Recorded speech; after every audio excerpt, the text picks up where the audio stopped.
আমি অন্তর্বর্তীকালীন সরকারকে বলবো, আপনারা জানেন জীবন দিয়ে, রক্ত দিয়ে এবং জীবনের মায়া ত্যাগ করে হাজার মানুষ 5ই আগস্টে যুদ্ধে অংশগ্রহণ করেছে।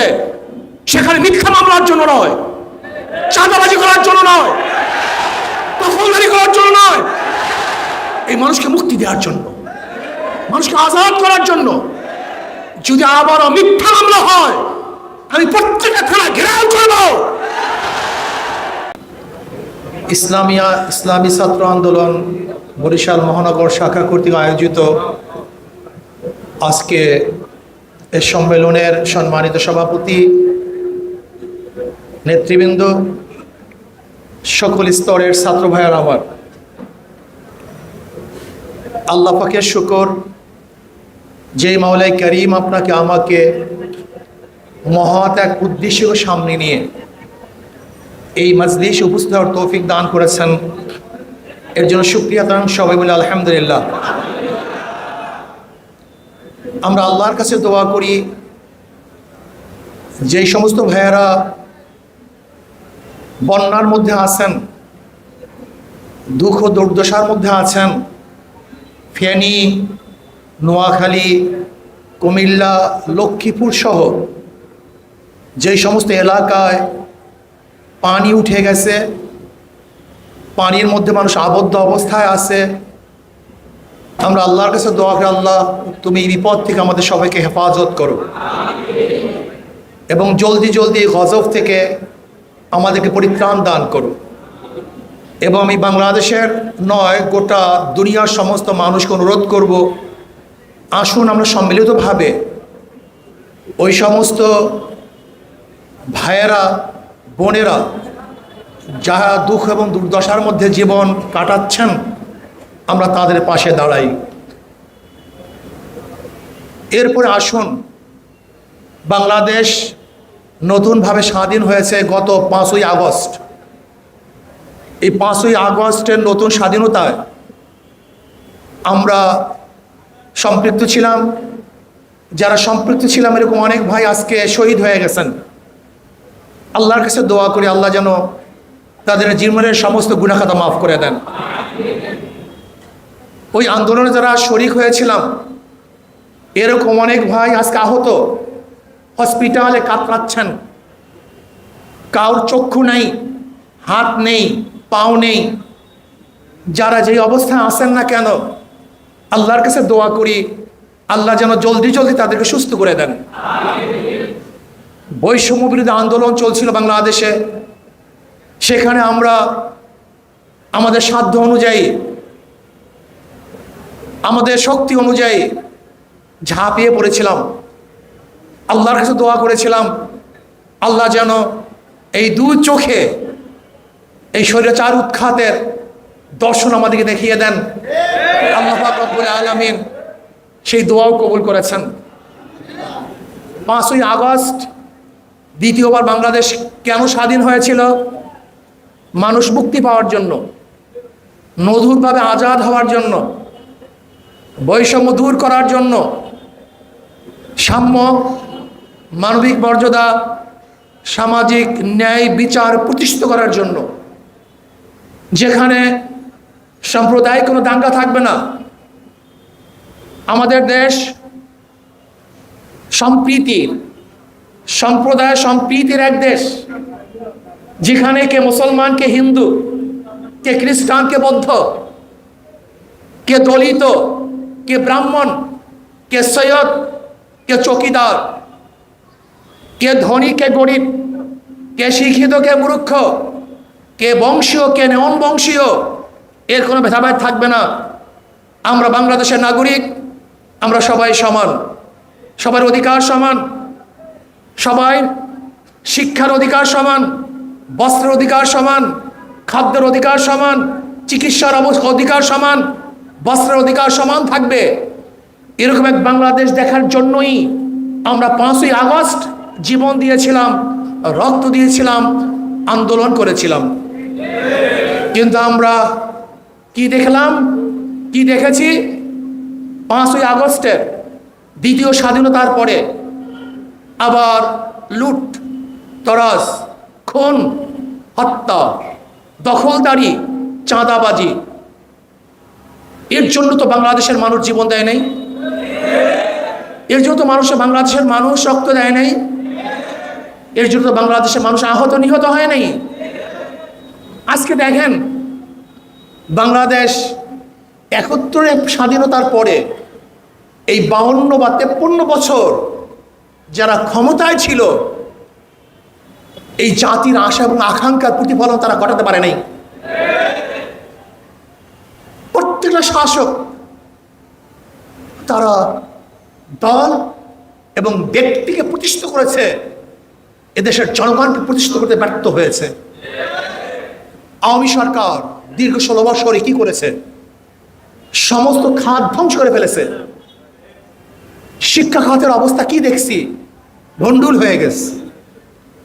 যে সিলেবাস করা হয়েছে সেখানে মানুষরূপী মানুষগুলি ওই শিক্ষা প্রতিষ্ঠান থেকে জানোয়ার হয়ে বের হতে বাধ্য করেছে। মানুষরূপী মানুষগুলি সেখানে একটা অত্যাচারী এবং জালেম হিসাবে গড়তে এই বর্তমান সিলেবাস প্রশিক্ষণ দিয়েছে। শিক্ষা ব্যবস্থাকে ভণ্ডুল করে ফেলেছে, ধ্বংস করে ফেলেছে। পরীক্ষা ব্যবস্থাকে অটো পাসের ব্যবস্থা করেছে, যা গোটা দুনিয়ার কেউ দেখে নেই। আসলে শিক্ষাঙ্গন ছেড়ে বাচ্চারা গাঁজা এবং মদের আসরে বসে গেছে। সারাদিন অনলাইনের পড়ার নামে আজকে সন্তানেরা সারাদিন ফেসবুক, ইউটিউব এবং নেটের মধ্যেই তারা নিমজ্জিত থাকে। বইয়ের কাছেও তারা যেতে পারছে না। এই হলো বর্তমান অবস্থা। শিক্ষার অবস্থা খারাপ, প্রশাসনের অবস্থা তো দেখছেন, অর্থনীতির অবস্থা দেখেছেন। আজকে যে সন্তান জন্মগ্রহণ করবে তার মাথার মধ্যেও ১.৫ লক্ষ টাকার ঋণ, ১.৫ লক্ষ টাকার ঋণ নিয়ে আজকে একটা সন্তান জন্মগ্রহণ করবে। প্রিয় ভাইয়ারা আমার, ব্যাংকগুলিকে ডাকাতি করে সব শূন্য করে ফেলেছে। এরপরে আসুন অর্থনীতির অবস্থাতে বললাম, চিকিৎসার অবস্থাটা কি? বরিশাল মেডিকেলের অবস্থা দেখেন, যেখানে হাজার হাজার কোটি কোটি টাকা শিক্ষা খাতে বরাদ্দ, সেখানে বাংলাদেশের মানুষ চিকিৎসাবিহীন ধুকে ধুকে মরতেছে। আজকে বাংলাদেশের মানুষ সুচিকিৎসার জন্য বিদেশে পাড়ি দিচ্ছে, অথচ বাংলাদেশে আজ পর্যন্ত এই 53 বছরে যারা ক্ষমতায় ছিলাম সুচিকিৎসার ব্যবস্থা বাংলাদেশে করতে পারেনি। অথচ মালয়েশিয়ায় মাহাতির মোহাম্মদ যখন অসুস্থ হয়ে যান, পরামর্শ দেওয়া হলো আপনি বিদেশে গিয়ে চিকিৎসা করেন। তিনি বলেছেন, না, আমি আমার দেশে হসপিটাল করে তারপরে চিকিৎসা নেব, আমি বিদেশে চিকিৎসা নেব না। অথচ আমাদের দেশের যারা ক্ষমতায় ছিল তারা তো বিদেশে চিকিৎসা নেয়, আর আমাদের দেশের গরিব এবং যারা বিদেশে যেতে পারে না তারা ধুকে ধুকে মরার ব্যবস্থা করেছে। এরপর আসুন বিচার বিভাগের অবস্থা কি দেখেছি। বিচার বিভাগ এক স্বাধীন বিভাগ ছিল, কিন্তু সেই বিচার বিভাগ স্বাধীনতা ছিল না, পরাধীন ছিল, সরকারের কাছে পরাধীন। সরকারি ইশারায় বিচারকরা কলম ঘুরাতো। এর নাম কি স্বাধীন বিচার ব্যবস্থা? যেখানে খুনিরা বুক ফুলিয়ে রাস্তায় হাঁটত, আর যারা নির্দোষ নিরপরাধ তারা ধুকে ধুকে জেলখানায় মরত এবং ফাঁসিতে ঝুলত। আমরা বিগত সরকারকে দেখেছি আয়না ঘর তৈরি করেছে, যেখানে সূর্যের আলো পুষত না, এমনকি পরিবার পরিজন জানতে পারতো না আমার ভাই, আমার স্বামী, আমার সন্তান জীবিত না মৃত। এতটুকু খবর নেওয়ার সুযোগও ছিল না। এর চেয়ে বড় জালেম এবং জুলুম আর কিছুই হতে পারে না। এরপর আসুন আজকে আন্তর্জাতিক বিভাগের অবস্থাটা কি। সেখানে গোলামি আর গোলামি, নত জানু ভারতের কাছে সবসময় মাথা নত করে চলতো। আজকে বাংলাদেশের যে বন্যা সৃষ্টি হয়েছে, এটা ভারতের আসার পানির মাধ্যমেই আমাদের বাংলাদেশে বন্যার সৃষ্টি হয়েছে। ফারাক্কাবাদের সমাধান আজ পর্যন্ত করতে পারি নাই। তিস্তার সমাধান আজ পর্যন্ত করতে পারি নাই। বাংলাদেশে বর্ষার সিজনে ভারত থেকে যে পানি আসে সেই পানিকে আজ পর্যন্ত আমরা বাধা দিতে পারি নাই। আজকে আমি বর্তমান সরকারকে বলবো, আসুন আমরা বাংলাদেশের উপর থেকে একটা বাঁধ নির্মাণ করি, যেই বাঁধের মাধ্যমে আমরা পানিকে নিয়ন্ত্রণ করব। যখন প্রয়োজন হয় আমরা পানি ছেড়ে দেব, যখন প্রয়োজন হয় আমরা পানিকে বদ্ধ করে রাখব। তাহলে আমি বিশ্বাস করি আমাদের প্রতি বছর এই পানিতে আর ডুবতে হবে না, আমরা সবাই সুন্দর মতো জীবন যাপন করতে পারব। এরপর আসুন বৈষম্য বিরোধী আন্দোলনে আমরা যারা শরীক ছিলাম, আমরা যারা আন্দোলন করেছিলাম, আমাদের আশা কি ছিল? মানুষ শান্তি পাবে, মুক্তি পাবে। কিন্তু 5 তারিখের পরে যারা লুট করেছে, দখলদারি করেছে, নির্যাতন করেছে, নিশ্চয়ই তারা এই সংগ্রামের কোনো শরিক ব্যক্তি হতে পারেন না, বরং তারা অবশ্যই আমাদের নীতি আদর্শের বিরোধী এক চক্র। এদেরকে চিহ্নিত করতে হবে, এদেরকে চিহ্নিত করতে হবে কারা প্রতিষ্ঠান দখল করতেছে। এই যে দেখেন সাগরদী মাদ্রাসা, জোরপূর্বক ভারপ্রাপ্ত প্রিন্সিপালকে কারা রিজাইন করতে বাধ্য করতেছে। বিভিন্ন প্রতিষ্ঠান থেকে জোরপূর্বক প্রিন্সিপাল বা শিক্ষকদেরকে কারা রিজন দিতে বাধ্য করেছে। কারণটা কি? কেন পদত্যাগ করতে হবে? বিচার আছে, যদি অন্যায় করে আমরা তার বিরুদ্ধে অভিযোগ দিতে পারি, অভিযোগ তদন্ত হবে, তদন্তের ভিত্তিতে তাকে সেখান থেকে বহিষ্কার করা হবে। কিন্তু এরা কোন সংস্কৃতি চালু হলো? ছাত্ররা গিয়ে জোরপূর্বক তাদেরকে পদত্যাগ করতে বাধ্য করবে। এর জন্য কিন্তু আমরা আন্দোলন করি নাই। আমি অন্তর্বর্তী সরকারকে বলবো যে শিক্ষা ডিপার্টমেন্টে আসেন, যেখানে যেখানে জোরপূর্বক ওস্তাদদেরকে, প্রিন্সিপালদেরকে পদত্যাগ করতে বাধ্য করেছে, আপনার তদন্তের ভিত্তিতে যদি তারা দোষী না হয় তাদেরকে দ্বিতীয়বার সেখানে কাজ করার সুযোগ করে দেন। এইটা আমরা চাই, আমরা বৈষম্য চাই না। আমরা আওয়ামী লীগের বিরুদ্ধে মিথ্যা মামলার অভিযোগ তুলি, আওয়ামী লীগ মিথ্যা মামলা দায়ের করেছে, কিন্তু আজকেও বরিশাল, এই বরিশাল থানায় গিয়ে দেখেন আমাদের আব্দুল হালিম মাস্টার, আমাদের চরমনি ইউনিয়নের সহসভাপতি, তার বিরুদ্ধে আবার নতুনভাবে মিথ্যা মামলা হয়েছে। আমাদের আব্দুল রশিদ ভাই, আমাদের দায়িত্বশীল, তার বিরুদ্ধেও আবার মিথ্যা মামলা হয়েছে। আমি অন্তর্বর্তী সরকারকে বলবো, আপনারা জানেন জীবন দিয়ে, রক্ত দিয়ে এবং জীবনের মায়া ত্যাগ করে হাজার মানুষ 5ই আগস্টে যুদ্ধে অংশগ্রহণ করেছে। সেখানে মিথ্যা মামলার জন্য নয়, চাঁদাবাজি করার জন্য নয়, দখলদারি করার জন্য নয়, এই মানুষকে মুক্তি দেওয়ার জন্য, মানুষকে আজাদ করার জন্য।